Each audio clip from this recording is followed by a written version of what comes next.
Mesdames, Messieurs, bonsoir. Bienvenue à toutes et à tous dans cette session d'information sur la télévision Labari. Nous sommes dimanche 30 avril 2023.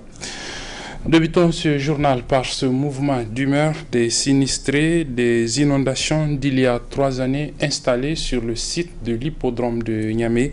Des sinistrés qui avaient été provisoirement installés le temps donc de leur trouver un site. Voilà 3 ans. Le site n'est pas retrouvé et il leur a été récemment demandé de déguerpir ce site. Ils ont donc tenu ce matin à exprimer leur mécontentement face à cette nouvelle décision.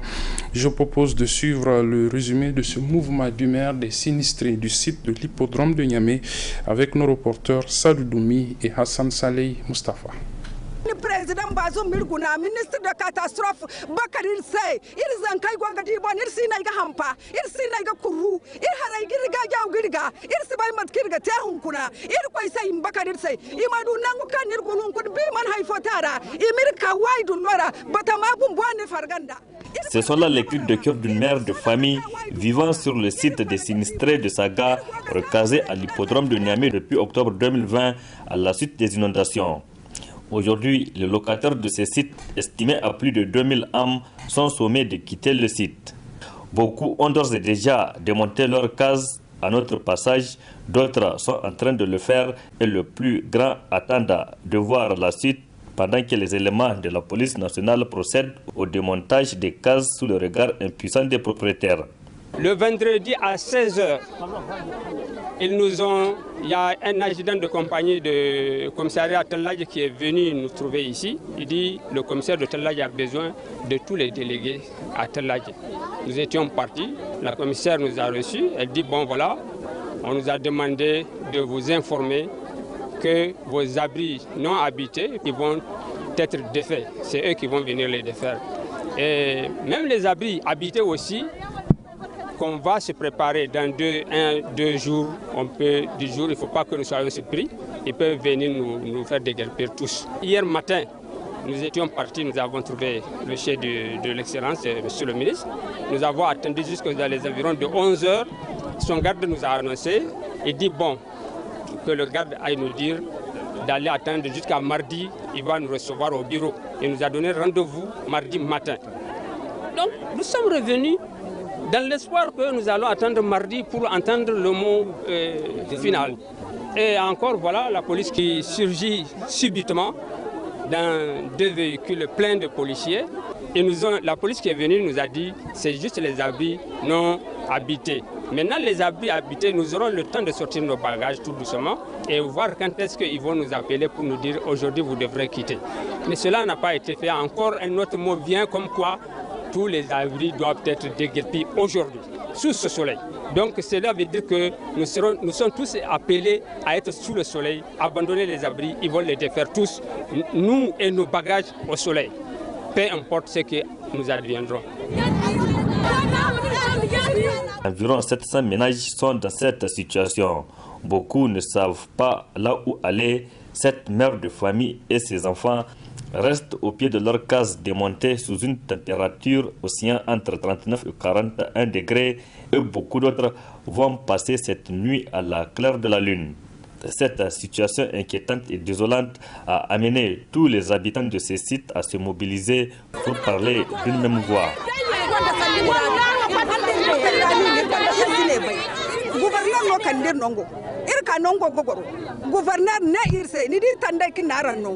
Hanna kan hana in naran sallama handu hin zameno dan handu hin zato din naran sallama kul aram feri aran tandai aran wanno aran makwanda aran tandai kuna iri gono kalina irse igoga tandai feri aiwa ai tanda soja ibun bono goga yanga zama yandan gitoru ifo sai imanin no iri tanda illa biztaranir goguna ngai mo labize no wallahi watallahi damanti iru kai kir gogun da president Bazoum don hun kun kuri ga mun bata mora wai bor kaina yan gongai tandera kan sinda ayo basu asinda hay kullu borai goga tabi goga de mon gun hayo kul wai borai no des abunai. Ces sinistrés de Saga relogés à l'hippodrome de Niamey ne savent plus à quel sens se vouer.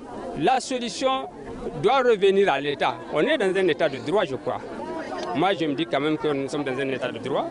Et ça va de soi à ce qu'une population qui n'a jamais choisi de venir ici Donc c'est vous-même, par pitié, je peux dire, à trouver la solution de les amener ici en attendant que vous ayez une place où les relocaliser définitivement. Donc c'est à vous de ménager ces gens-là. Vous ne devrez pas leur dire en un mot, juste l'information a passé rien qu'avant-hier, le vendredi, et subitement, le commissaire nous dit on va nous déguerpir. Ils ont été installés ici provisoirement pour une durée entre 3 et 6 mois. Et voilà, aujourd'hui, ça fait 3 ans qu'ils sont toujours dans l'attente d'un nouveau site, là où ils vont rester de façon définitive. Le secrétaire général de l'Union syndicale progressiste des travailleurs du Niger, USPT, M. Kemukaka Yahaya, est interpellé à la police judiciaire sur une affaire de gestion de la subvention que l'État accorde aux centrales syndicales pour la préparation de la fête du 1er mai. C'est demain, en effet, la fête du travail. Il est là-bas et sa centrale syndicale a rendu public à cet effet ce matin une déclaration dont je vous propose de suivre ici un extrait. Le secrétaire général Kemukaka Yahaya étant dans son rôle, quand il a ordonné le paiement des dettes de la centrale, qui ne sont rien d'autre que des activités préfinancées et les arriérés de certains employés de l'USPT. Et comme par chance là aussi, tous les acteurs sont vivants. Donc, une simple confrontation peut édifier sur la véracité et la pertinence des réponses des dépenses effectuées par le camarade secrétaire général Kemukaka Yahaya.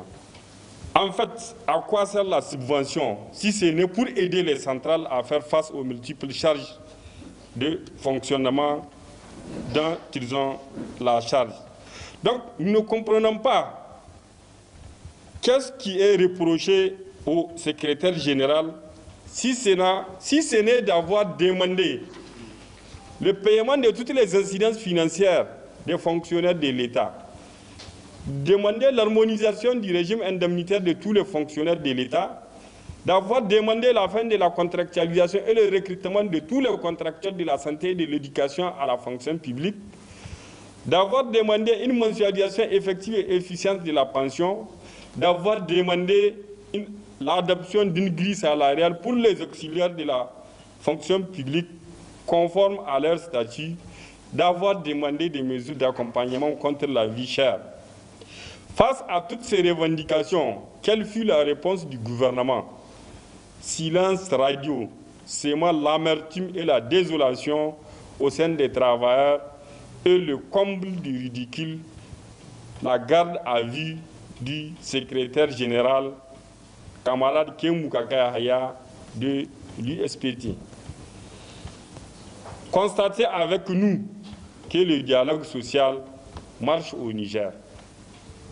C'est pour cette raison que nous tenons l'opinion nationale et internationale à témoin que cette affaire n'est ni plus ni moins qu'une question de règlement des comptes. Voilà, relativement donc à cette interpellation du secrétaire général de l'USPT, je vous donne lecture de ce communiqué de presse de la Coordination nationale de l'intersyndicale des travailleurs du Niger, ITN. C'est le regroupement des centrales syndicales en dehors de la CDTN. Le communiqué est ainsi libellé. La Coordination nationale de l'intersyndicale des travailleurs du Niger a été surprise d'apprendre l'interpellation et la garde à vue à la police judiciaire du camarade Kemukaka Yahaya, secrétaire général de l'USPT, pour un problème interne à leur centrale syndicale. L'ITN condamne fermement cette arrestation qui intervient à la veille de la commémoration de la fête du travail 2023, reste préoccupé par l'ingérence du pouvoir dans les affaires internes des organisations syndicales, exige la libération immédiate et sans condition de Kemukaka Yahaya. Enfin, l'ITN demande aux militantes et militants des syndicats affiliés de ne pas se laisser distraire et de se mobiliser en conséquence pour faire le défilé, du 1er mai, pour faire donc du défilé du 1er mai une réussite. Fait à Niamey le 30 avril 2023, le président du trimestre de l'intersyndicale, M. Moukela Halidou. Lancement hier samedi 29 avril au Palais des Congrès de Niamey de la 3e édition de la Semaine du cinéma. C'était en présence des acteurs du cinéma, des réalisateurs, des producteurs et d'un public venu nombreux, public amoureux bien sûr du cinéma. Le résumé de ce lancement avec nos reporters Nasser Seydou et Boubacar Ibrahim. C'est sous l'auspice nous avons une industrie à construire comme pour dire que l'Afrique regorge un énorme potentiel exploitable que lancé la 3e édition de la Semaine du cinéma. Un événement annuel 100% africain qui vise dans un premier temps à valoriser les productions cinématographiques africaines afin de pouvoir les mesurer à celles des autres régions du monde et dans un second à faire la promotion des réalisateurs africains. Nous avons réussi quand même à poser quelques bases qui vont quand même permettre de faire un pas de plus dans le développement du cinéma, non seulement nigérien, mais aussi africain, pourquoi ne pas le dire, parce que nous avons reçu aujourd'hui plein d'artistes, plein de producteurs qui viennent de partout en Afrique. Donc cette 3e édition, le programme il est très simple. Nous aurons des masterclass qui permettront de faire un renforcement des capacités de tous ces jeunes qui désirent se lancer dans le cinéma ou qui y sont, mais qui ont besoin vraiment d'apprendre encore plus. Donc ces masterclass seront sanctionnés de bourses d'études avec notre partenaire qui est l'ISMA. Et ils pourront étudier pendant 3 ans à l'ISMA afin de pouvoir avoir leur diplôme qui leur permettront de dire qu'ils sont réalisateurs, producteurs, acteurs. L'un des objectifs de la Semaine du cinéma, c'est que le cinéma aille vers le public africain. Donc pour ça, nous avons mis en place des projections dans différents points de la ville afin que tous ceux qui désirent voir des films de bonne qualité puissent aller voir des films pendant toute la Semaine du cinéma. Nous avons différents points de projection dans toute la ville de Niamey qui permettront à tous les cinéphiles vraiment amoureux du cinéma de renouer avec le cinéma africain et pourquoi pas prochainement aller les voir en salle. Parce qu'une fois qu'ils les ont vus dehors, s'ils prennent goût, pourquoi ne pas aller les voir en salle aussi? Vous voyez, donc ça permet de faire la réconciliation entre le public et le cinéma africain. Délégué général et par ailleurs promoteur de l'initiative, Abdelaziz Abdurrahman Sonfo a dans une de ses interventions déclaré que l'Afrique, en dehors des moyens financiers et matériels, n'a rien à envier aux autres régions. Présent à cette cérémonie de lancement, le représentant du ministre de la Culture n'a pas manqué de marquer son intérêt vis-à-vis de l'initiative. Au vu de cette importance que détient le cinéma, le gouvernement du Niger a bien voulu créer un fonds pour le développement des arts et de la culture, dont le cinéma fait partie.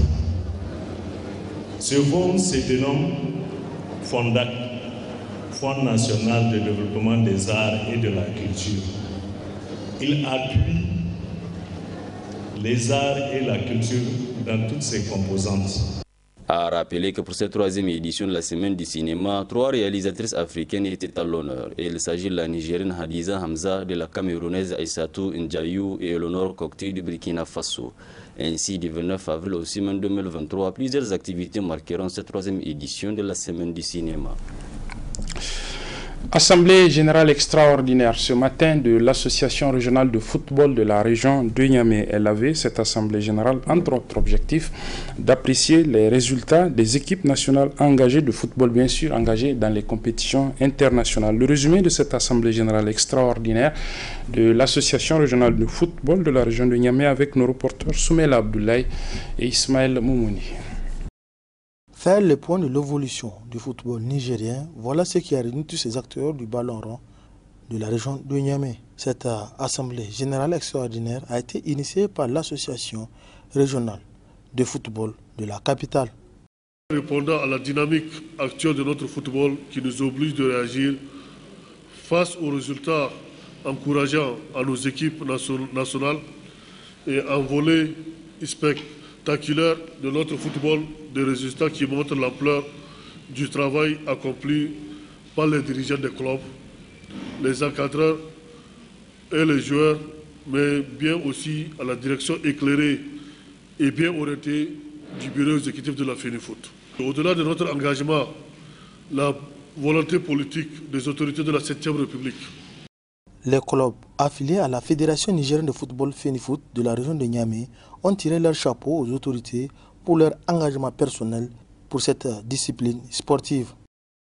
L'engagement personnel du président de la République pour le développement du football nigérien constitue une source de motivation et de fierté pour l'ensemble de la jeunesse nigérienne, notamment un soutien permanent à nos différentes catégories d'équipes nationales et pour la première fois au Niger, l'ouverture d'un centre de formation des jeunes footballeurs à Niamey sous la bienveillante détermination du président de la République. De même que le projet de rénovation du stade général Séni Kountché. Aucun mot, aucune phrase ou expression ne saurait traduire notre gratitude et notre reconnaissance pour toutes les actions salvatrices, gage d'un meilleur épanouissement et source d'inspiration pour les générations à venir.